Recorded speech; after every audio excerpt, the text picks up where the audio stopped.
I'm Jillian, 29, a marketing manager in Seattle who spent the last 7 years meticulously saving for my dream home. I've tracked every dollar, built my credit score to 790, and finally qualified for a mortgage. Then last Tuesday, I got a call from Meridian Bank about missed payments on a $395,000 loan in my name. A loan I never applied for. A loan I never signed for. A loan I knew nothing about. Before I continue my story, tell me where you're watching from in the comments, and if you've ever experienced a family financial betrayal, hit that subscribe button. Trust me, you'll want to hear how this ends. Growing up in Portland in a middle-class neighborhood, I believed my parents, Thomas and Diana, were the epitome of financial responsibility. Dad worked as an accountant, and Mom managed a retail store. They always emphasized saving, avoiding debt, and making sound financial decisions. However, looking back, I now recognize they were also extremely controlling about money matters, needing to know every detail about my finances, even after I became an adult. My younger sister Amanda is 2 years younger than me, and we've always had a complicated relationship.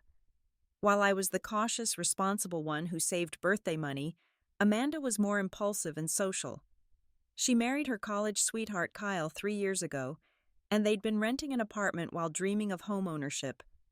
After graduating with a marketing degree from University of Oregon, I worked hard to pay off my student loans, which amounted to about $42,000. It wasn't easy, especially when I first moved to Seattle for a job opportunity, but I lived with roommates, packed lunches, and tracked every expense in a detailed spreadsheet.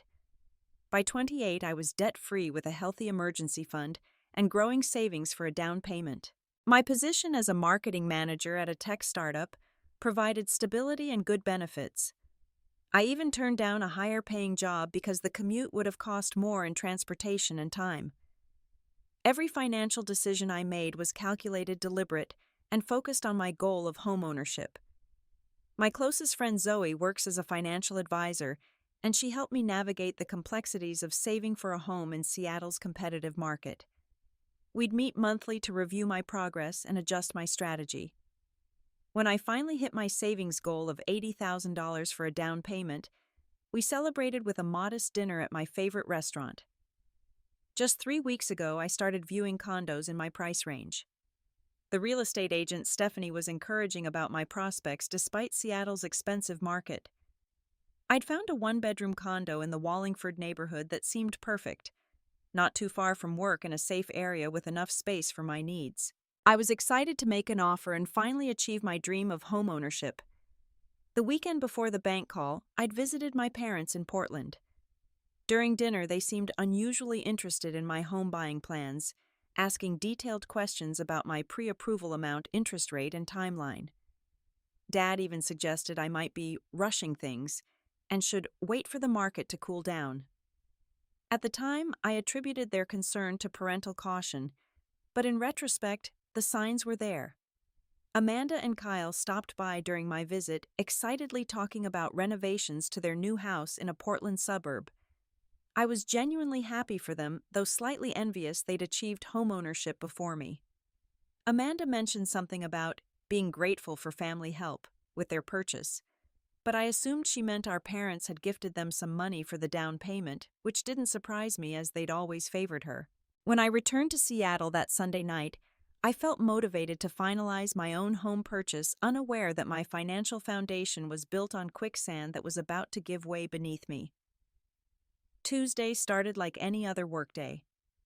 I arrived at the office at 8:15, grabbed coffee from the break room, and settled in to review our latest marketing campaign metrics.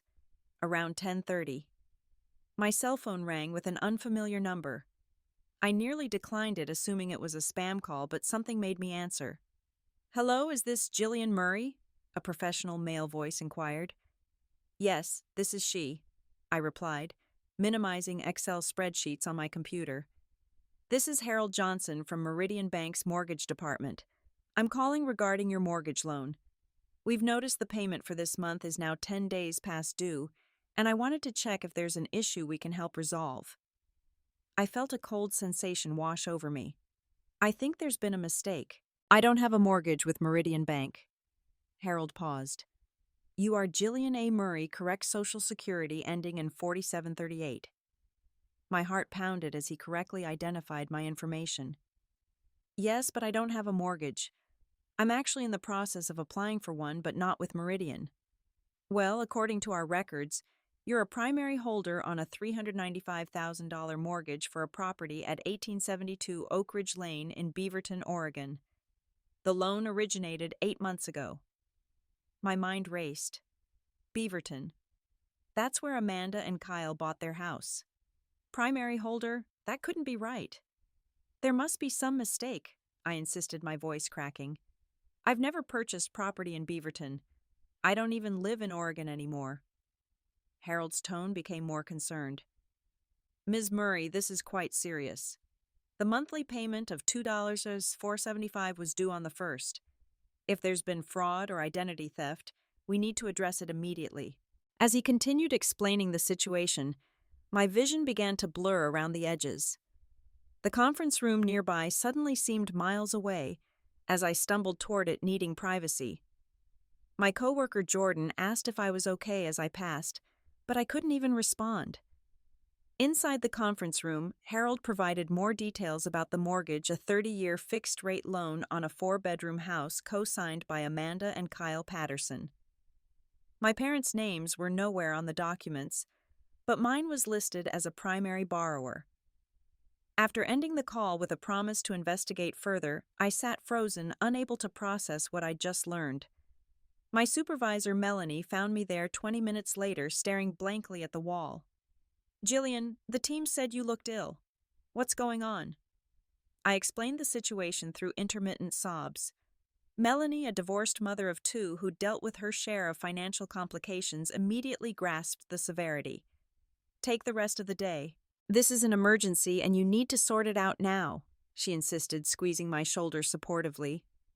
Back at my desk, I tried calling my parents repeatedly, straight to voicemail.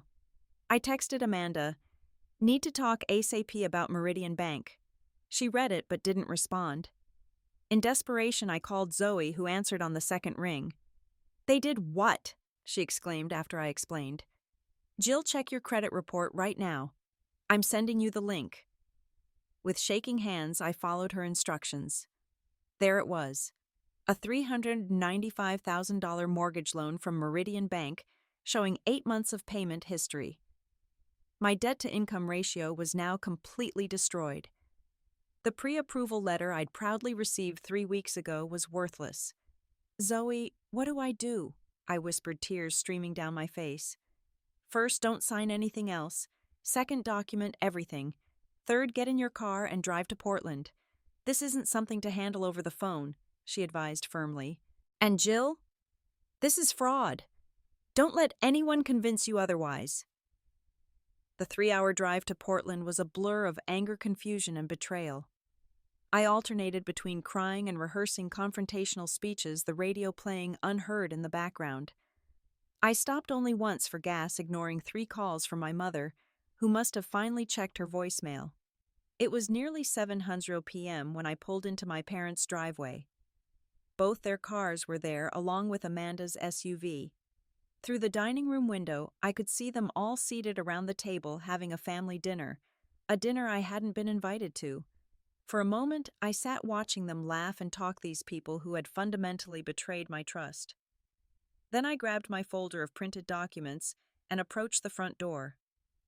Mom answered my aggressive knocking with surprise. "Jillian, what are you doing here? Is everything okay?" I pushed past her into the dining room where Dad, Amanda, and Kyle froze mid-conversation. "Jillian?" Dad recovered first, his accountant's composure quickly reasserting itself. "What a surprise. We were just having dinner. There's plenty if you'd like to join us."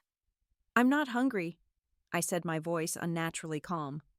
"What I would like is an explanation about the $395,000 mortgage loan in my name for Amanda and Kyle's house." The room went silent. Kyle suddenly became very interested in his plate. Amanda's face drained of color.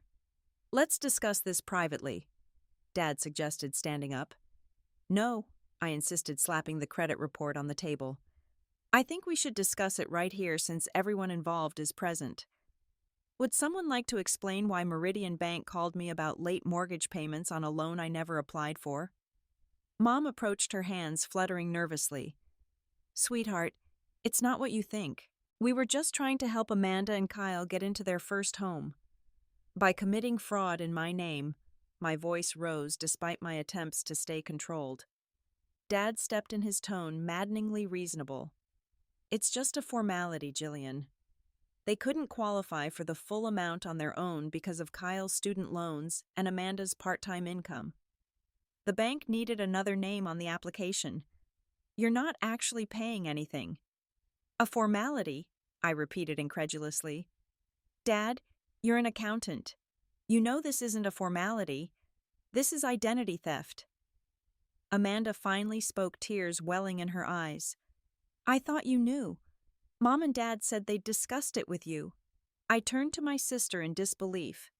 And you believed them without ever confirming with me directly about a $395,000 loan in my name. Kyle pushed back his chair aggressively. Look, we're making the payments on time. This month was just a mix-up with the bank's autopay system. It's not that big a deal. Not that big a deal, I was nearly shouting now. This mortgage is destroying my credit. I was about to buy my own place, which I now can't do because my debt-to-income ratio is through the roof. How long has this been going on? The uncomfortable glances between them told me everything. 8 months, Amanda admitted quietly. Since we bought the house. And how exactly did you get my signature on the loan documents? I demanded. More silence. They forged it, Kyle finally said defensively. But only because they knew you'd help family if asked. You're always so uptight about money stuff. The realization hit me like a physical blow. My own family had not only committed fraud using my identity, but had discussed me behind my back, painting me as the unreasonable one for potentially objecting to illegal activity. Mom reached for my hand, which I jerked away. We're family, Jillian. Families help each other. Your sister needed this house for when they start having children. And what about what I need? My voice broke. What about my plans? My future? Did any of you think about that? You've always been so independent, Dad said dismissively. We knew you'd be fine. The betrayal was complete. They had sacrificed my financial security without a second thought, assuming I'd simply accept it because we were family. I can't believe you did this, I whispered, gathering my documents. I can't believe any of you thought this was okay. As I turned to leave, Amanda called after me. What are you going to do? I paused at the door, looking back at their worried faces. I don't know yet, but I do know I'll never trust any of you again. Driving away, my phone exploded with texts and calls, which I ignored as I checked into a nearby hotel, too emotionally exhausted to make the drive back to Seattle. The next morning, I called Meridian Bank and arranged an emergency meeting with Patricia Winters, a mortgage manager. Walking into the bank at 9 a.m., I felt hollow, yet determined to understand exactly what had happened. Patricia, a sympathetic woman in her 50s, reviewed the documents with growing concern. Ms. Murray, this is clearly problematic. Your signature appears on the paperwork, but if you're saying you didn't sign these documents, that's fraud. I never signed anything, I confirmed. I didn't even know about this loan until yesterday. She showed me the mortgage application. The signature did resemble mine, but with subtle differences only I would notice. Someone had practiced forgery, likely my father, who had seen my signature countless times on tax documents he'd prepared for me. The loan was approved because your excellent credit score offset your sister and brother-in-law's more modest scores, Patricia explained. Without you as a co-borrower, they likely wouldn't have qualified for this amount. What does this mean for me now? I asked, dreading the answer. Legally, you're responsible for this debt. Your name is on the title as well as the loan. If they default, the bank will come after all parties, she stated frankly. If fraud was committed, you should consider consulting an attorney immediately. Following Patricia's recommendation, I met with Graham Weber, a lawyer specializing in identity theft and financial fraud.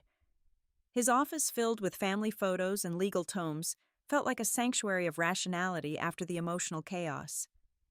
You have difficult choices ahead, Graham advised after hearing my story. You can file a police report for identity theft, which could lead to criminal charges against whoever forged your signature. Or you can try to resolve this within the family, but that leaves you legally vulnerable. If I file a police report, would my parents go to jail? I asked, my stomach churning at the thought.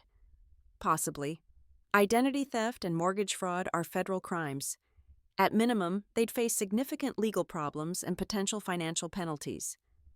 I called Zoe, who immediately offered to drive down. I'm coming. You shouldn't deal with this alone. She insisted, her loyalty a stark contrast to my family's betrayal. While waiting for Zoe to arrive, I received a tearful call from Amanda. Can we please talk, just us sisters? We met at a quiet cafe away from our parents' home. Amanda arrived with red-rimmed eyes and a folder of documents. I didn't know they forged your signature, she began. Mom and Dad handled all the paperwork. They told me you had agreed to help, but didn't want to come to the closing because you were busy with work. I wanted to believe her, but doubt had taken root. Why wouldn't you confirm something so important directly with me? Amanda looked down. I guess I wanted it to be true. We really needed the house. The apartment was too small, and the neighborhood wasn't great for kids. She hesitated. Also, this isn't the first time they've done something like this. What do you mean? Cousin Michael's business loan 3 years ago. Your name was on that too. And Aunt Laura's timeshare. Dad has a pattern of helping family members by leveraging your credit. I felt physically ill. How many times has this happened? I don't know for sure, but Mom and Dad have been having money troubles for years. Dad's accounting practice hasn't been doing well since that big client left. They've been using various family members' identities to juggle debt. This new information transformed my understanding of the situation. This wasn't just about helping Amanda and Kyle. My parents had been systematically exploiting family members' credit with me as a primary target, due to my excellent financial standing. When Zoe arrived that evening, she found me pacing my hotel room trying to process everything. I thought I knew my family, I said, collapsing onto the bed. How could they do this? Zoe sat beside me, her presence grounding. Financial abuse in families is surprisingly common. My uncle did something similar to my cousin, opened credit cards in her name while she was in college. It took her years to recover financially. Her words helped me realize I wasn't alone in this experience, but the path forward remained unclear. The weight of potential criminal charges against my parents balanced against my own financial future created an impossible choice. 1 week later, I arranged a meeting at Graham's office with my parents, Amanda and Kyle. The conference room felt sterile and intimidating, a fitting backdrop for the devastating conversation ahead. Graham opened by explaining the legal implications of what had occurred. Identity theft for mortgage fraud carries potential penalties of up to 30 years in federal prison and fines up to $1 million, he stated clinically. My father's face reddened. This is ridiculous. No one's pressing charges here. We're family. Actually, Mr. Murray, Graham continued calmly, the decision isn't entirely up to your daughter. Mortgage fraud is a crime against the lender and the federal government as well. If Jillian reports this as identity theft to clear her credit, an investigation would be automatic. Mom began crying softly. We never meant to hurt anyone. We were just trying to help Amanda and Kyle start their life together. And what about my life? I asked quietly. The condo I was going to buy is sold now. My credit is damaged. My debt ratio makes me ineligible for my own mortgage. We'll fix it, Dad promised, desperation creeping into his voice. Amanda and Kyle will refinance as soon as possible. Kyle shifted uncomfortably. We'd need at least 6 months to improve our credit scores enough for approval. 6 months, I repeated. And what happens to my credit during those 6 months? You're being selfish, Dad snapped, his composure finally breaking. After everything we've done for you, paid for your education, supported your move to Seattle, one small favor to help your sister, and you're threatening legal action. His outburst silenced the room. In that moment, I realized how deeply my father believed in his right to control and use my financial identity. This wasn't just about helping Amanda, it was about ownership. He still saw my financial life as an extension of his own. "This ends now," I said firmly. "I want a legally binding agreement documenting that this debt will be transferred fully to Amanda and Kyle within 6 months. Until then, they will make payments on time every time. And I want written acknowledgement of what was done without my consent." Mom tried one last emotional appeal. "Jillian, sweetheart, think about family harmony. Think about future holidays and gatherings. Is this really worth damaging our relationship permanently?" I looked at her tear-stained face and felt nothing but resolve. "You damaged our relationship when you decided my financial future was yours to gamble with. I'm just establishing boundaries that should have existed all along." Graham drafted the agreement on the spot. My parents signed reluctantly, Amanda with remorse, Kyle with resentment. As we left the office, Amanda whispered, "I'm sorry," but quickly rejoined Kyle when he called her name sharply. Back in Seattle, I explained the situation to my boss, Melanie, who granted me flexible work hours to deal with the ongoing legal and financial issues. "Family financial abuse is still abuse," she said supportively. "Take the time you need." I temporarily moved in with Zoe after discovering my parents had driven by my apartment building during an unannounced trip to Seattle. Their increasing attempts to contact me, alternating between apologies and subtle guilt trips, made me feel unsafe in my own space. My childhood friend Taylor reached out after hearing rumors through mutual friends. "My stepfather did something similar with my student loans," she confided. "It took years to untangle. But I'm here if you need to talk to someone who understands." With each conversation and supportive message, my resolve strengthened. This wasn't my shame to carry. It belonged to those who had violated my trust. 6 weeks after the confrontation, Amanda called with news that shattered what little family peace remained. "We're selling the house," she announced, her voice small and defeated. "What? Why?" I asked, genuinely surprised. "We can't afford the payments after all. And with the legal agreement, we're stuck. This is all your fault, Jillian. You made everything so official with lawyers instead of just helping family." The blame shifting took my breath away. "Amanda, you and Kyle bought a house you couldn't afford, and Dad committed fraud in my name to make it happen. How is this my fault? If you had just been cool about it and not made such a big deal, we could have figured something out," she insisted. Now everyone knows our business. That everyone turned out to be our extended family, to whom my parents had presented a carefully edited version of events. According to them, I had initially agreed to help Amanda and Kyle, but had vindictively changed my mind and forced them to sell their dream home. My cousin Rachel, once a close friend, posted publicly on Facebook, "Disgusted by family members who pretend to care but show their true colors when it comes to helping others. Some people only think of themselves." The post garnered supportive comments from various relatives, none of whom had bothered to hear my side. The family Thanksgiving gathering was planned without an invitation extended to me. The final blow came when Amanda announced her pregnancy with a pointed comment about the stress I was causing her during this vulnerable time.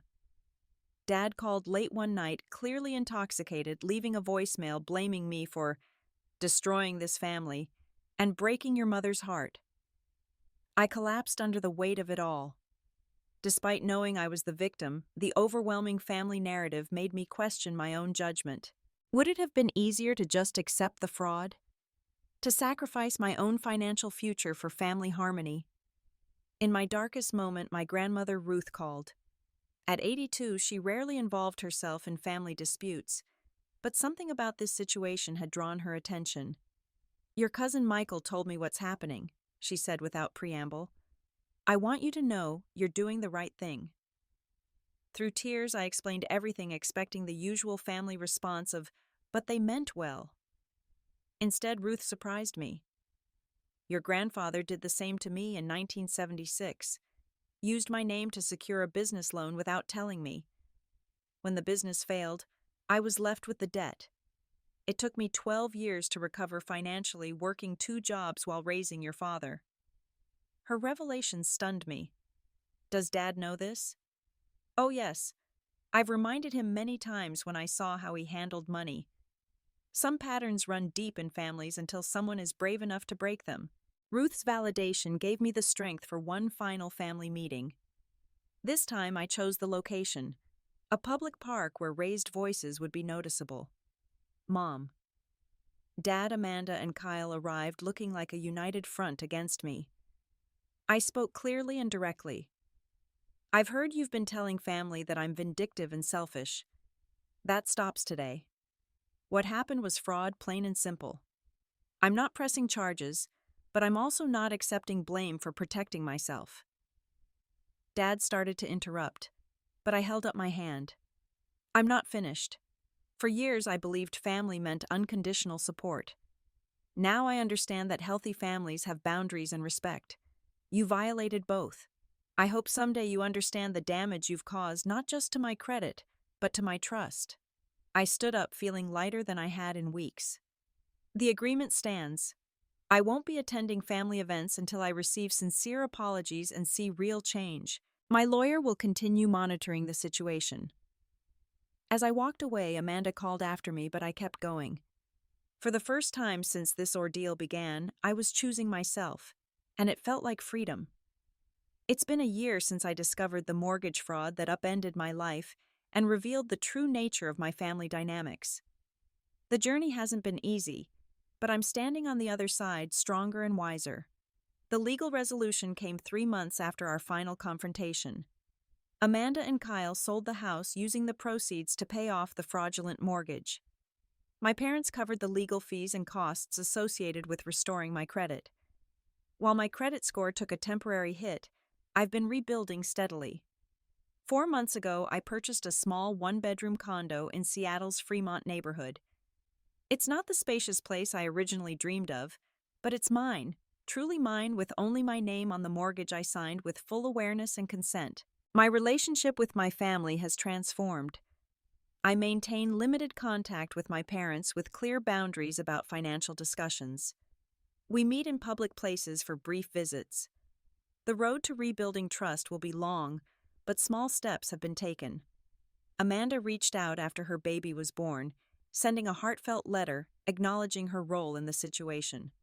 I should have checked with you directly instead of taking Mom and Dad's word, she wrote.